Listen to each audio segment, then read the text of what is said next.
C'est Amal Bentounsi. J'ai mon frère qui a été tué le 21 avril 2012. Il a été tué d'une balle dans le dos.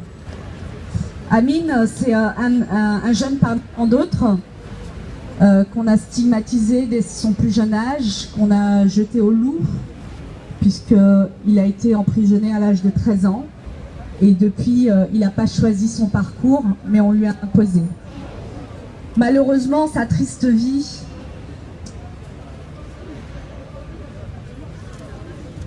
s'est terminée à 29 ans.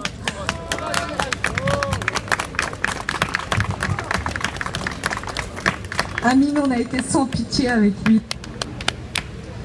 Comme avec d'autres jeunes qui sont ici, que je rencontre tous les jours. Quand je leur pose des questions, quel est votre rapport avec la police? Qui me disent, on se fait hagar tous les jours, on se prend des baffes, des insultes, des palpations génitales, des humiliations.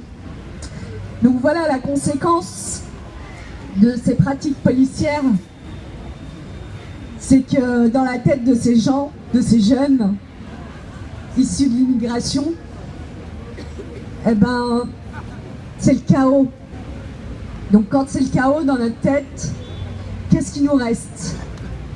Moi, j'ai failli avoir le chaos dans ma tête. Et je me suis raccrochée à ce combat en fait, en montant le collectif avec les familles qui sont là, qui m'accompagnent. J'ai une pensée pour Wissam El Yamni, Abdoulaye Kamara, Laoussine Toungar, Amadou Koumé et tous les autres. 5 jours avant la mort d'Adama, on était ici, place de la République. On organisait un meeting sur les violences policières et on avait fait ce t-shirt. On ne pouvait pas imaginer que 5 jours après, Adama allait mourir. Donc forcément, il manque son nom. Voilà, malheureusement, la triste liste s'allonge. Tous les mois, c'est une moyenne de 1 à 2 morts par mois. C'est 15 morts qu'a recensé l'ACAT, l'action des chrétiens de France qui lutte pour l'abolition contre la torture. L'ONU, cette année, qui condamne en 2015 la France pour ses actes de barbarie et de torture. En 2009, c'est Amnesty International qui dénonce avec un rapport qui est sorti, qui s'appelle « Au-dessus des lois », les actes de barbarie et de torture dont font preuve ces policiers en France. Donc voilà, aujourd'hui on en est là, aujourd'hui il y a des vies qui comptent et il y en a d'autres qui ne compteraient pas. Alors moi j'ai envie de vous dire que toutes les vies comptent et qu'il ne faut rien lâcher. Il ne faut rien lâcher parce que quand j'ai vu la sœur d'Adama à la télé, le premier jour, j'en ai pleuré. Quand j'ai vu prendre la parole, je me suis dit c'est pas possible. On ne peut pas laisser cette famille. Avec ce qu'on sait, on ne peut pas les laisser. On ne peut pas les laisser seuls. On doit y aller. On y a été, on les a rencontrés, on est tombé sur une famille extraordinaire, une famille volontaire, soudée, qui a voulu se battre et qui a eu le courage de se battre et de mener ce combat jusqu'à maintenant. Voilà, parce que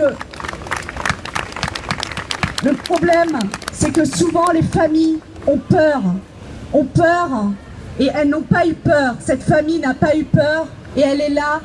Et bravo au quartier parce que ce quartier, ça reste un quartier exceptionnel, Beaumont-sur-Oise. Sincèrement, ça existe encore très peu encore des quartiers aussi soudés avec cette solidarité. Encore bravo à vous. Voilà, moi je voudrais juste vous rappeler une date. Ce combat que je mène depuis 5 ans pour mon frère, mais pour les autres familles, il porte ses fruits quelque part, puisque le policier qui a tué mon frère, il a été traduit devant une cour d'assises. Il a été traduit devant une cour d'assises du 7 au 11 janvier de l'année dernière. Malheureusement, il a été acquitté, mais heureusement, parce qu'on a fait un travail de sensibilisation auprès de la population entière. Et ce procureur qui a été courageux a fait appel de cette décision et a dit, si on ne condamne pas ce policier, on lui laisse un permis de tuer.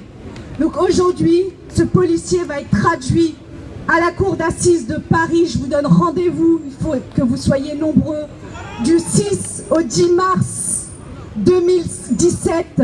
Du 6 au 10 mars 2017. Parce que c'est exceptionnel qu'un policier soit traduit devant une cour d'assises. Donc merci d'être nombreux. Je vais pas prendre la parole plus, je vais laisser la parole aux autres familles. Merci.